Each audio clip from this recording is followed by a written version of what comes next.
Welcome to Vashirisha YouTube channel, where matters concerning nursing are discussed. Therefore, you are invited to follow on the Vashirisha YouTube channel for more episodes that can help you study or pursue your nursing, especially in diploma. Therefore, today we will run through a topic called benign prostate hypertrophy. Now, therefore, we can't take the whole thing, but we will revise on the approaches, concerning the approaches to prostatic, the approaches to prostatectomy. Meaning, when we say prostatectomy, we mean the removal of the prostate gland. Before we start, I would like to revise what benign prostate hypertrophy is and how does it do. What are some of the complications? Then we run through the approaches of prostatectomy. To begin with, benign prostate hypertrophy or benign prostate hypertrophy means to say the enlargement of the prostate gland. Meaning when there is hyperplasia or growth, the prostate gland has overgrown or it is an abnormal growth, that is benign prostate hypertrophy. This will interfere with the urine flow because the urethra will be obstructed, meaning urine flow will not be parted. Therefore, it can even cause nephritis, where urine will be retrograding back to the kidneys. So, approaches to prostatectomy, we only have 5, but they are not the least. You can still find for more approaches to prostatectomy, meaning what are some of the ways that we can use to treat prostatectomy. The first one, we have transurethral resection of the prostate gland. The second one, we have suprapubic prostatectomy. The third, we have perineal prostatectomy. Then fourth, we have pubic prostatectomy, and the last one we have laparoscopy prostatectomy. Then we'll start with the first one, the transurethral resection of the prostate gland. This is a surgical procedure which is done to remove the inside part of the prostate gland. It's a surgical procedure which is done to remove the inside part of the prostate gland. How is this done? This mainly is done to remove the symptoms of enlargement. So if the prostate gland is interfered, it has enlarged and start interfering with the urine flow, meaning we will treat the symptoms of prostate enlargement. This procedure is done by inserting an endoscopy tube inside the urethra in the penis. Therefore, to treat the inside part, to remove the inside part of the prostate gland. I'll repeat to say the procedure is done where there is insertion of the endoscopy tube or endoscopy in the penis.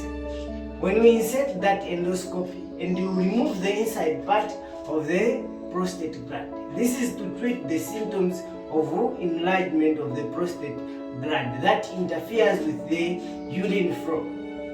An endoscopy is just a small flexible tube with a light and a lens at the end.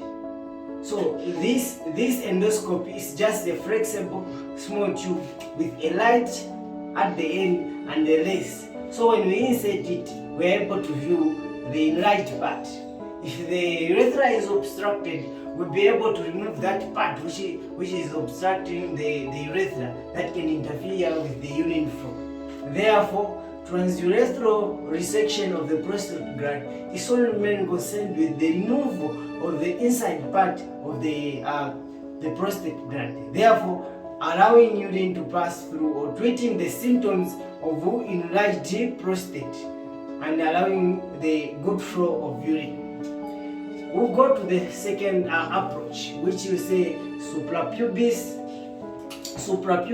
prostatectomy. Suprapubis prostatectomy, when we say suprapubis, we mean the upper part of the pubic bone. suprapubis. The word pubis is from the pubic bone. So suprapubis will mean the upper part of the pubic bone, or below the umbilicus. So that is an abdominal surgery which is done. An incision is made below the umbilicus where the prostate gland is removed. We can remove part of it or all of it. It depends on which part it has enlarged more, or how is the benign prostate hypertrophy is. So the procedure mainly is done, an incision is made below the umbilicus where there is removal of part or the whole of the prostate gland.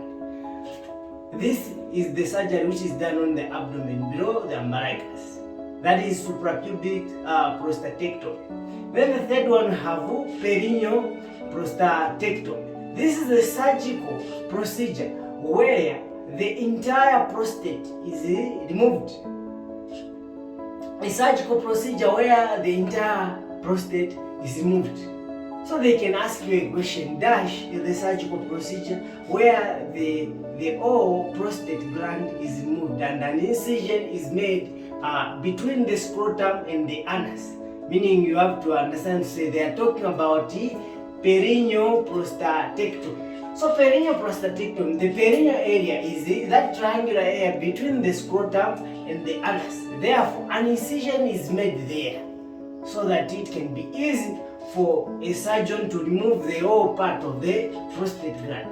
This is when the prostate gland starts interfering with the normal activities such as urinating. Someone cannot wake because there is hypertrophy. Then they will just resolve to say, let's remove the whole part of the prostate gland to help this person. So an incision or a surgery will be made between the anus and the scrotum to remove the whole part of the prostate gland. Therefore, we move on the fourth approach, which we say retropubic prostatectomy. Retropubic prostatectomy. So, retropubic prostatectomy, this is the radical surgical procedure to remove the prostate gland, where an incision is made in the abdomen, and the blood vessels that supplies the prostate gland are tied off. So when you say retropubis, we will say just maybe before the pubic bone. So the incision will be made there, and they will remove the prostate gland and they will tie off those blood vessels that supply the prostate gland, to ensure that there is no hemorrhage, to ensure that the blood will not continue supplying the prostate gland, because the prostate gland it has been removed. So an incision will be made in the abdomen where the prostate gland will be removed, and those blood vessels that supply the prostate glands will be tied off. Then we'll move on to the fifth approach, which we say laparoscopy prostatectomy. Laparoscopy prostatectomy. When we hear the word lapa, especially these scientists courses that concerns with the human health, when we say lapa, we mean the abdomen. So the abdomen. So when you hear the word lapa, we mean the abdomen. So when you say laparoscopy prostatectomy, this is a surgical procedure where an incision, and this incision is the small incision which is made on the abdomen where the prostate gland is removed from. So an incision, a small incision will be made on the abdomen where the prostate gland will be removed. How do we use, or how is it used, the laparoscopy? Laparoscopy, meaning there are two ways there. We have a fiber optic or a miniaturization, which is used when they made an incision on the abdomen. They'll insert this endoscope. They will insert this endoscopy, which is the fiber optic endoscopy, which will be inserted on that incision and help to remove the prostate gland. Otherwise, this is the end of our discussion concerning the approaches to prostatectomy, meaning ways on which we can remove the enlarged prostate gland. So these were the approaches which we can use to remove, or which they used to remove the enlarged prostate. We said the first one was transurethral resection of prostate gland. When we mean trans, meaning through something, so transurethral meaning through the urethra. So meaning an endoscopy will be inserted through the penis and the inside part of the prostate gland, which interferes with the urine flow because of the enlargement, will be removed. The inside part, that was only transurethral. Then suprapubis prostatectomy, we said suprapubis prostatectomy is the surgical procedure where an incision is made below the umbilicus.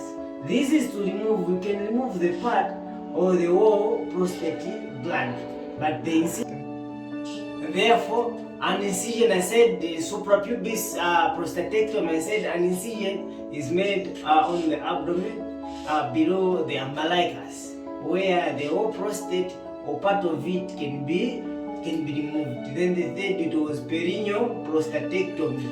Perineal prostatectomy, an incision is made between the anus and the scrotum, that perineal area, the triangular area. That is where the incision will be made from, and the whole of the prostate gland will be removed. So if this person is scheduled that the whole of the prostate gland should be removed, meaning they will use this approach, the perineal prostatectomy. It will be used because they are removing the whole of the prostate gland. Then the first was the pubis prostatectomy. This is, we said to say, an incision still is made in the abdomen, but the difference is that those blood vessels supplying the prostate gland, after the surgery, those blood vessels, they will be tied off. That is the only difference. Then the laparoscopy prostatectomy, we said an incision, a small incision will be made in the abdomen, and the endoscope, which we call it the fiber optic, will be inserted on that incision, the small incision that is made, and the prostate gland will be removed from there. This is the end of our discussion on the approaches to prostatectomy. Therefore, I invite you to follow for Basherisha YouTube channel, where we can be sharing the small knowledge that Basherisha has. Thank you so much.